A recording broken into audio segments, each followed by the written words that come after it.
यहाँ आने के बाद जो विषय दिया गया है, मैं छात्र की छात्रावस्था से लेकर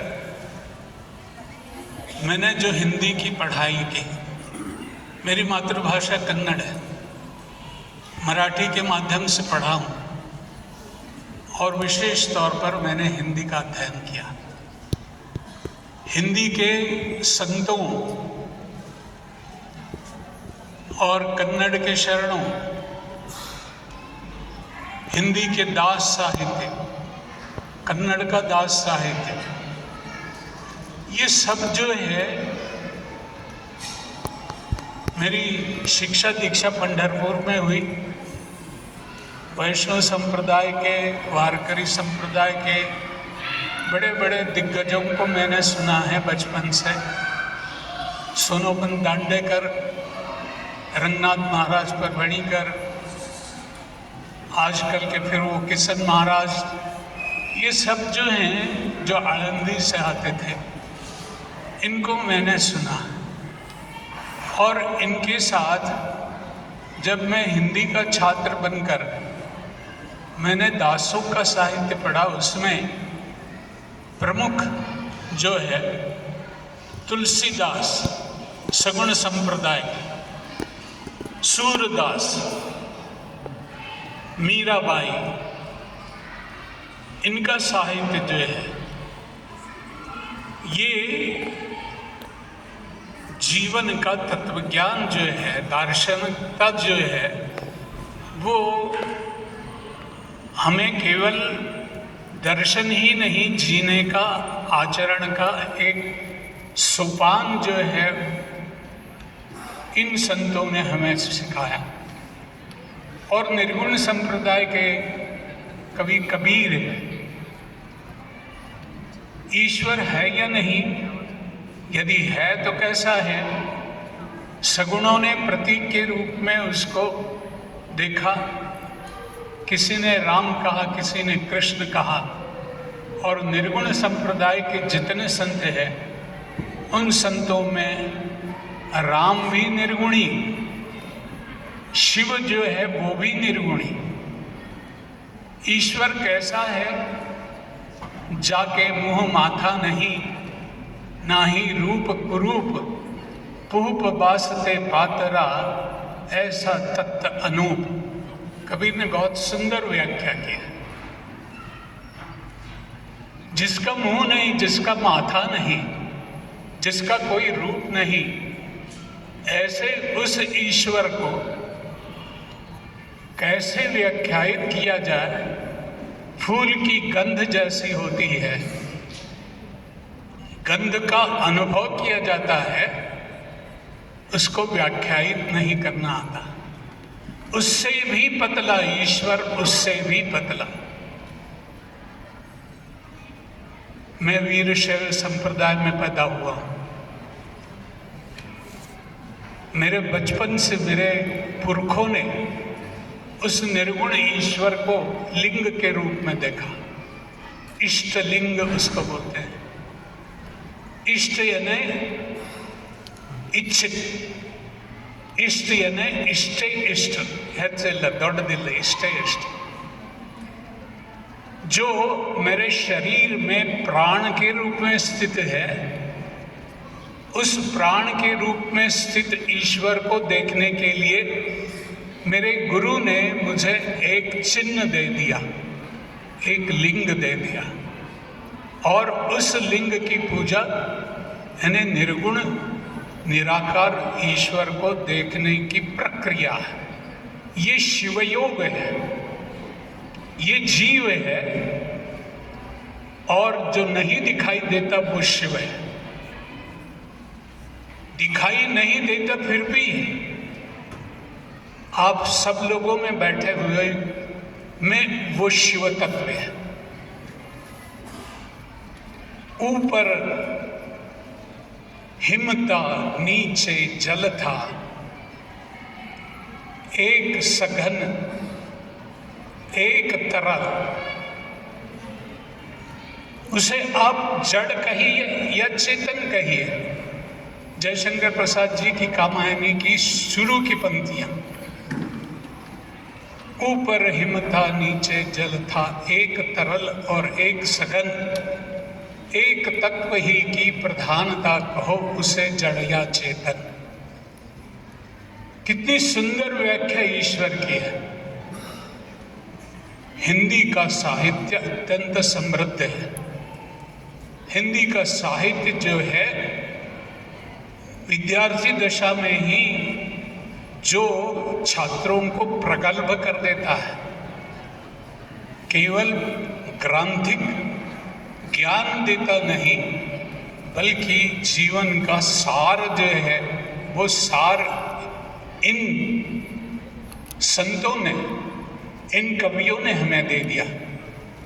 महादेवी जी की वो कविता की 4 पंक्तियां आपको याद आती होगी।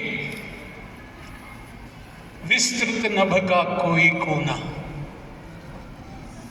मेरा न कभी अपना होना, परिचय इतना इतिहास यही, उमड़ी कलथी मिट आज चली।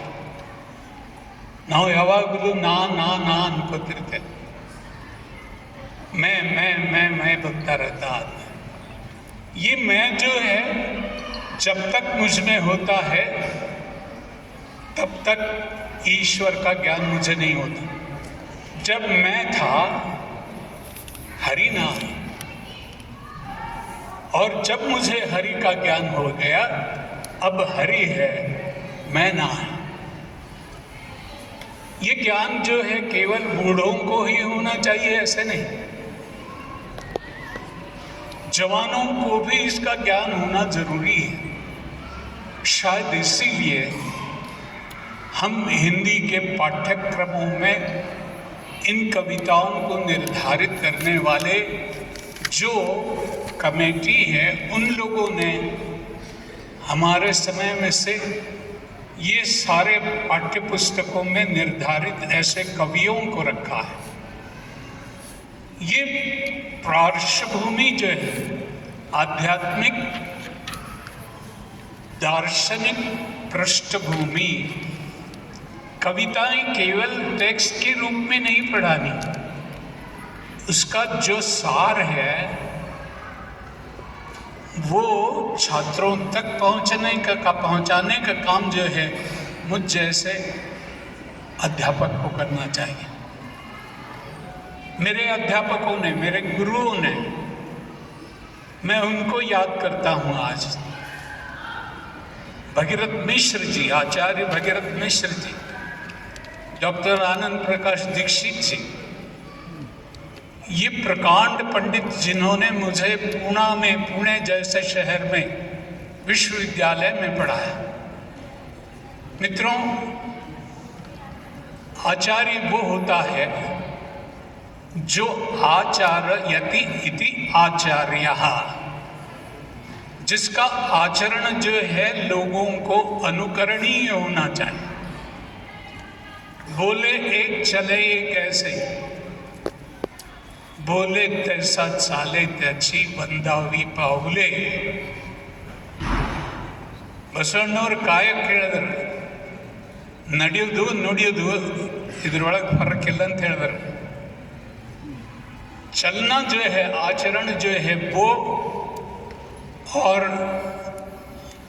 जो आप पढ़ते हैं वो अलग अलग नहीं होना चाहिए। मित्रों, मैं बोलने लगा तो बोलता ही जाता हूँ। मेरा परिचय देते हुए मित्र ने कहा कि सिद्धेश्वर मंदिर में मैं सेवानिवृत्ति के बाद भी प्रति सोमवार वहाँ जाता हूँ, प्रवचन करता हूँ, सिद्धरामेश्वर की स्तुति गाता हूँ। सिद्धरामेश्वर का चरित्र जो कन्नड़ में था वो मैंने मराठी में किया, और अब ये उर्वरित जीवन जो है मेरा, पहले स्कूलों में कॉलेजों में पढ़ाया, अब जिनकी इच्छा होती है उनको पढ़ाता नहीं, उनके साथ मैं उसकी स्तुति गाता हूँ। लोग मुझे पूछते हैं क्या कर रहे हो, क्या लिख रहे हो। मैं कहता हूँ इतना लिखा हुआ है उसको समझने का प्रयास कर रहा हूँ। आज भी मुझे नहीं समझता, ज्ञान इतना भरा हुआ है कि केवल शब्दों को नहीं पढ़ना है, उसकी अंतरात्मा को छूना है, उसको स्पर्श करना है, उसकी तरह आचरण करना है। 2 दिन के इस संगोष्ठी में बड़े ही विद्वान सभी अभ्यासक जो हैं यहाँ बुलाए गए हैं। अब केवल इसको 1-2 दिन का परिसंवाद है ऐसा मत मानिए। जो छात्र है वो छात्र इस बात को अपनी गांठ बांध ले कि ये फिर दोबारा आपके जीवन में आने वाला नहीं समय। एक बार आप इसको पढ़े सुने तो हमेशा के लिए वो याद रखना चाहिए। आज की संगोष्ठी के मेरे मित्र जो हैं, जो आज सर्वोदय जी ये इस पर बीज भाषण देंगे, विस्तार से आप बात करेंगे, इसलिए मैंने संक्षेप में उसको थोड़ा सा स्पर्श कर दिया है। मुझे जब विट्ठल का फोन आया, मैं पंढरपुर का, ये भी विट्ठल यहाँ का, उस विट्ठल का फोन आया कि आपको आज के तिथि में यहाँ आना है। मैं पूना में था मेरे बेटे के पास, दोनों बेटे वहीं। अब बुढ़ापे में बच्चे जो कहते हैं वही करना पड़ता है। पहले बीवी कहती थी, उसके पहले माँ कहती थी,